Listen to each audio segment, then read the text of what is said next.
Yo, Bakayalo Kono Yalo, et oui, on se retrouve pour le premier résumé de Boruto To Blue Vortex, chapitre 7. Et les amis, c'est vraiment un banger. On a enfin l'affrontement entre Mitsuki et Boruto. Mais avant de commencer la vidéo, instant auto-promo, mais oui, toi-même tu sais, mon manga Wolfus qui est enfin disponible sur Manga Draft. N'hésite pas à cliquer sur le lien en description parce que ça aussi, c'est vraiment un banger. Tu vas le lire vite fait, bien fait, tu vas kiffer, tout simplement. Clique sur le lien en description. Wolfus, mon manga, c'est vraiment incroyable, c'est légal, c'est gratuit, tu peux le lire autant de fois que tu veux, voilà. Alors là, maintenant, on va parler du résumé du chapitre 7 de Boruto To Blue Vortex, et c'est vraiment un banger, parce que finalement, Boruto, on se rappelle qu'il s'était arrêté dans la forêt parce qu'il y a Mitsuki qui le poursuit, et le combat a enfin lieu. Mitsuki, mode ermite contre Boruto, et comme l'a annoncé Boruto, ça va être violent, je vais te mettre une drill, et c'est ce qu'il a fait. C'est ce qu'il a fait, là, c'est la véritable fessée pour Mitsuki. Il était carrément impuissant. Il a commencé en mode ermite, il arrive, il essaye d'attaquer Boruto. Alors, effectivement, il est en mode ermite, il sort des serpents, il sort des techniques, mais Boruto, il n'est pas là pour rigoler. Alors, on voit bien que Boruto tient absolument à ne pas blesser Mitsuki, c'est toujours son pote, il est conscient des choses, et à chaque fois il se téléporte, il esquive, donc ça te dit vraiment que le niveau de puissance entre Boruto et Mitsuki est énorme, la différence de niveau. Donc il esquive tout. Mitsuki qui commence à s'énerver, qui est frustré, qui dit à Boruto, vas-y, passe aux choses sérieuses, viens te battre frontalement. Boruto qui, non, il esquive, il est tranquille. Il y a un moment donné, Mitsuki qui s'énerve, qui utilise la technique de multiclonage, qui en même temps invoque ses serpents avec son aura et qui commence à tout déployer au niveau de sa puissance et qui commence à dévaster toute la forêt. Et Boruto qui continue à esquiver, à utiliser sa téléportation Hiraishi no Jutsu et qui s'inquiète pour la forêt et qui dit, oh là, Mitsuki, là, t'es en train de détruire la forêt, c'est pas bien tout ça. Donc Mitsuki, là, il s'affiche, hein, mais bon, il essaye de faire de son mieux pour défendre son village dans sa tête, alors qu'il voit bien que concrètement, Boruto ne cherche même pas à tout détruire, il cherche juste à s'enfuir, tout simplement. On ne sait pas vraiment ce que cherche à faire Mitsuki. Bref, il est vraiment emporté par sa haine, et il va continuer, et finalement, t'as Boruto qui va dire, bon, là, j'ai pas trop le choix, tu ne veux même pas comprendre que, en fait, je ne te veux aucun mal. Boruto qui arrive et qui sort carrément son aura électrique au niveau de son épée, il sort son katana, voilà, il est en train de découper tous les serpents en même temps, il arrive, il est en train de mettre la misère à Mitsuki et tac, à la fin il arrive, il pointe son épée au niveau du cou de Mitsuki et Mitsuki il est là, voilà, stop le combat, tu vois bien que là, je peux très bien te trancher la gorge, tu es beaucoup plus faible que moi, le niveau de puissance que j'ai est beaucoup trop élevé pour toi, arrête. Et Mitsuki qui s'arrête du coup. Mais en réalité, il se rend même pas compte que Boruto n'essaie pas de le tuer. Mais il a quand même conscience que là, il a perdu. Donc, il désactive son mode ermite.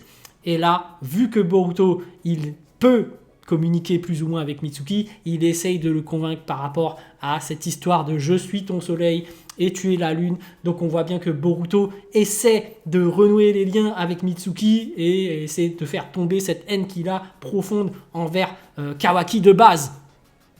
Mais au final, c'est par rapport à lui. Et tu sens que là, dans la discussion, il y a quand même une espèce de prise de conscience de Mitsuki que Boruto est Boruto et qu'il est son soleil.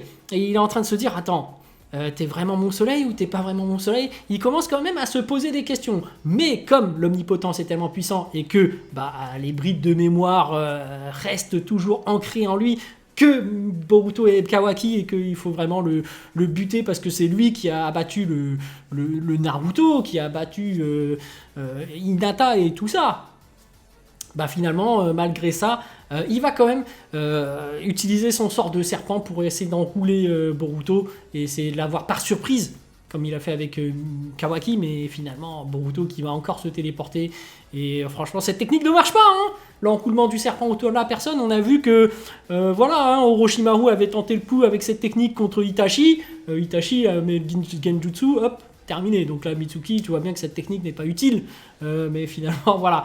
On a vraiment une belle conversation entre Boruto et Mitsuki. On voit que la relation entre les deux commence à s'ouvrir de plus en plus et que Mitsuki commence à saisir que c'est vraiment son soleil. Et on voit qu'en réalité, Boruto a passé beaucoup plus de temps avec Mitsuki à discuter que de parler avec Sarada ou avec Sumire. Donc on peut même pourquoi pas se dire que en réalité Boruto est amoureux de Mitsuki, hein. Pourquoi il passe autant de temps avec Mitsuki, avec ses discussions, tu es mon soleil, tu es ma lune, on est fait pour être ensemble l'un et l'autre, sans toi je ne peux pas vivre, voilà, les deux sont amoureux, ils vont finir en couple, je suis désolé, c'est comme ça. Là, vu leur histoire, je suis désolé pour Sumire et Sarada, mais bref, je rigole bien sûr. je suis pour Boruto et Sarada, évidemment, mais voilà, on voit quand même que Boruto passe beaucoup plus de temps à essayer de convaincre Mitsuki qu'à convaincre les autres, parce que les autres sont déjà plus ou moins convaincus, mais que de plus en plus de personnes au sein de Konoha sont en train de retourner leur veste et sont en train d'approuver Boruto et de le reconnaître en tant que membre du village. Donc on voit qu'il y a Shikamaru là qui est toujours en conversation avec Boruto, qui lui aussi est en train de remettre la responsabilité à Boruto de protéger le village et qu'il a enfin confiance en lui. Il commence à saisir les choses. On voit que Mitsuki peu à peu va se rappeler que son soleil c'est Boruto, donc il va certainement être de mèche pour être allié avec Boruto. On voit que Sumire et Sarada, c'était déjà le cas. Voilà, Boruto commence à avoir des alliés au sein même de Konoha. Mais on a aussi la scène où Kawaki commence à reprendre ses esprits parce qu'il s'est fait mort par Mitsuki, donc il est avec Ada, donc il va commencer à essayer de rechercher ce qui s'est passé et pourquoi est-ce que Mitsuki m'a fait ça, etc. etc. Bref, sur la fin du chapitre, on a une scène avec Jura, le chef des Shinju, qui est en train de lire des livres et qui se demande qu'est-ce qui se passe, parce qu'il est en train de, plus ou moins, c'est un nouveau-né qui commence à apprendre tout ce qu'il y a au niveau du monde, donc il a énormément de bouquins à lire, donc plus il lit, plus il se pose des questions, et c'est pas normal en réalité, parce que plus tu lis, plus tu es censé connaître de choses et moins tu te poses de questions, mais là ce n'est pas le cas. Je pense tout simplement qu'il est en train de lire les tomes de One Piece. Parce que, évidemment, toi-même, tu sais qu'Eiichiro Oda, à chaque fois qu'il écrit un chapitre de One Piece, tu te poses encore plus de questions parce qu'il ouvre encore plus d'intrigues. Et bah, c'est ça. Moi, je pense que tout simplement, Jura a choisi les mauvais bouquins. Il a ouvert les livres de One Piece et là, il se pose encore plus de questions parce que, voilà, Oda continue à poser des mystères et à chaque fois des intrigues et on n'a toujours pas les réponses. Donc, tout simplement, voilà, il faut prendre des vrais bouquins, des bouquins d'histoire, mais il ne faut pas prendre des bouquins comme One Piece, tout simplement. Mais bref, non, en réalité, voilà, Jura s'informe de plus en plus par rapport au monde qui l'entoure, il s'instruit, donc il a quand même beaucoup plus de connaissances, et il se décide à la fin de pouvoir, de vouloir chercher Naruto. Donc là, la chasse va commencer, et forcément, le danger commence à apparaître, et tu as même Boruto qui est préoccupé par rapport à ça, et qui le dit clairement à Shikamaru. Là, pour l'instant, le grand danger, c'est ça.